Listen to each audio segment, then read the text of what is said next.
Setiap kita dibatasi oleh waktu. Seperti Anda pun bekerja dunia, bukankah ada waktunya? Maka Allah membuat ketentuan, kita pun tidak abadi di bumi. Setiap kita punya batas waktu. Kalau selesai dinas kita dan pulang kita untuk mempertanggungjawabkan semua yang kita kerjakan di sini. Ada saatnya kita pulang.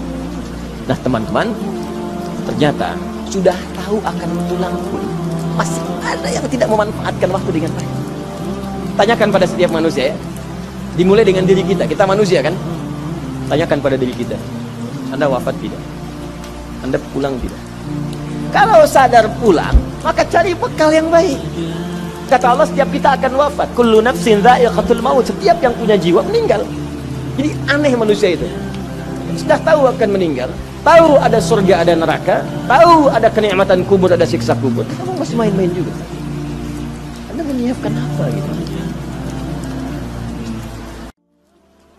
Apakah selama ini iman kita benar di hadapan Allah?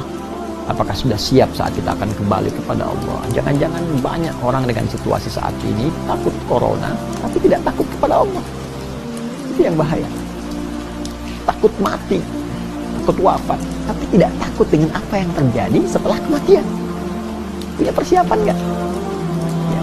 Anda lockdown sekarang, tinggal di rumah-rumah, dan berupaya supaya corona nggak masuk ke dalam tempat kita. Bagus, harus dilakukan. Tapi itu tidak menjamin kematian untuk tidak menembus dinding-dinding kokoh di rumah kita. Virus COVID-19 boleh tak masuk, tapi malaikat kita ada sekat. Kalau sudah tiba waktunya, wafat ya wafat.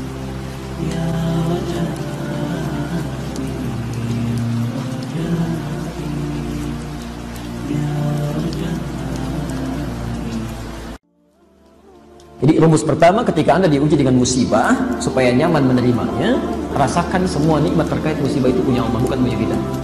Hati-hati, ada orang yang sulit pulangnya karena merasa dirinya sendiri punya dia. Nanti meninggalnya gak susah itu. Anda bisa bayangkan, ada orang cuma tiduran begini, merem-melek, ya ayat Tuhan nafsul mutmainnah. Nah, ada orang sudah merem-melek, gak meninggal juga kan? Begitu dicabut marah-marah. Bahkan ada yang dipukulin malaikat dulu meninggal itu. Hati-hati, dia dribuna wujuhum wa adbarahum. Ada orang yang dipukuli, saking jengkelnya berkata begini, akhriju anfusakum, cepat keluar, ngapain sih kamu lama-lama dipukuli tuh depannya belakangnya. Kalaulah Anda bisa menyaksikan para pendosa itu dipukulin dulu oleh malaikat saat dia pulang. Yadribuna wujuhum wa adbarahum. Kenapa? Karena dia masih nggak mau lepas dari dunianya, seakan-akan memiliki. Dia nggak mau hilang, nggak mau terpisah dengan hartanya, dengan rumahnya, dengan mobilnya, bahkan dengan dirinya sendiri. Jadi susah keluarnya.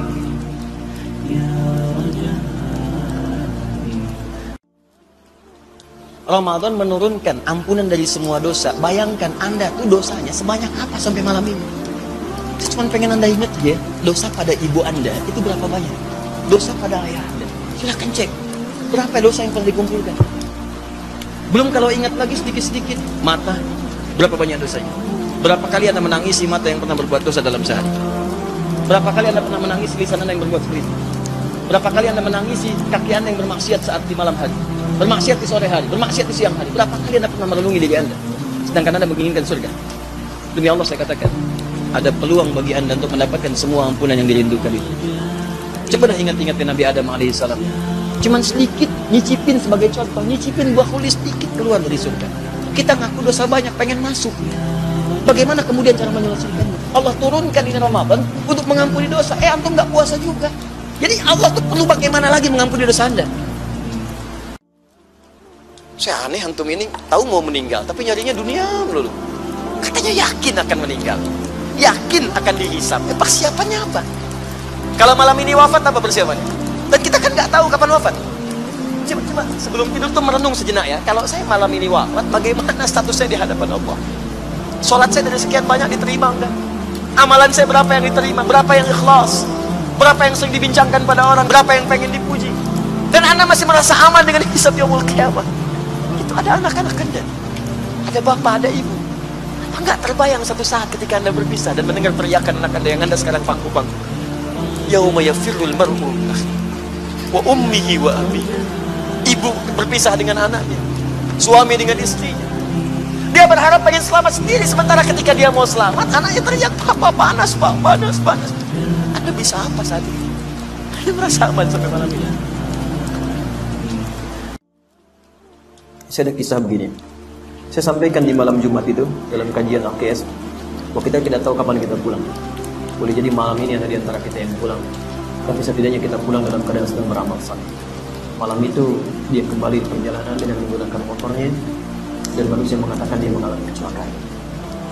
Sesuai ajalnya, dia pulang menghadap Allah Subhanahu wa Ta'ala. Bahkan saat kecelakaan, yang ditemukan pertama kali di tasnya adalah sebuah mushaf. Maka saya katakan pada kawan saya, Masya Allah dia beruntung. Bahkan saya pun belum tahu seaman apa hidup saya ketika pulang kepada Allah. Saya tidak tahu. Kita tidak tahu kapan kita pulang. Karena itu saya sekali lagi, kalau Anda berkenan saya ingatkan, rubah diri kita. Rubah, jadi lebih baik daripada yang sebelumnya. Boleh jadi kemarin anak muda itu, besok lusa mungkin kita yang kembali kepada Allah Subhanahu wa Ta'ala.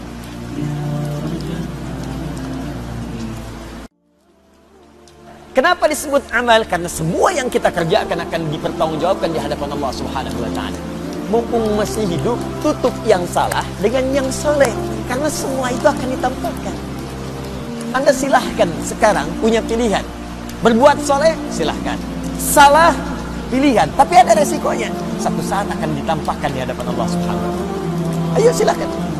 Mau maksiat di kantor, di kamar sendirian, di ruangan yang tertutup. Sekarang merasa aman, besok nampak.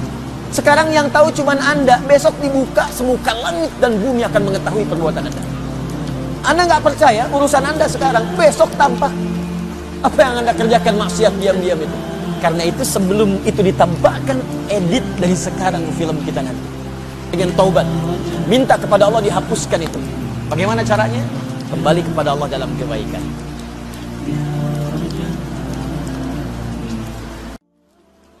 Sifatnya disebut dengan dunia. Dunia itu bukan tempatnya, sifatnya. Dari kata dana, yadnu, duluan, wa dunyaan. Sesuatu yang sifatnya dekat, singkat, padat. Sifat dunianya disebut dengan dunia, menunjukkan bahwa semua yang terjadi dalam kehidupan dunia begitu dekat dan singkat. Setiap hari itu bukan panjang umur.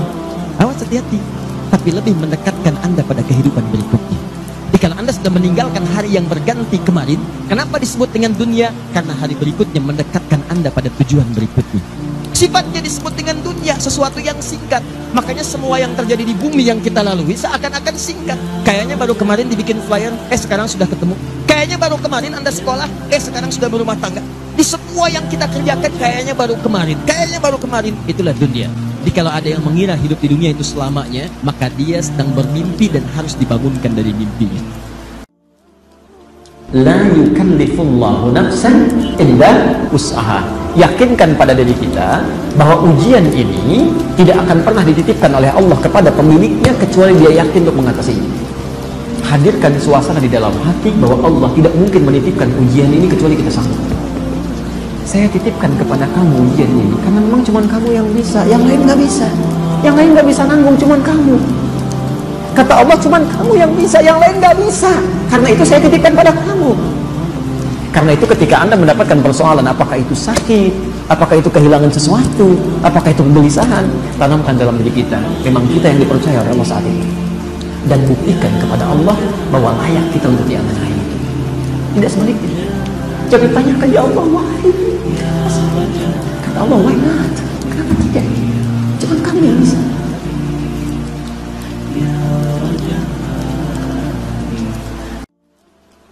Dan berikan kabar gembira pada orang-orang yang sabar saat menerima.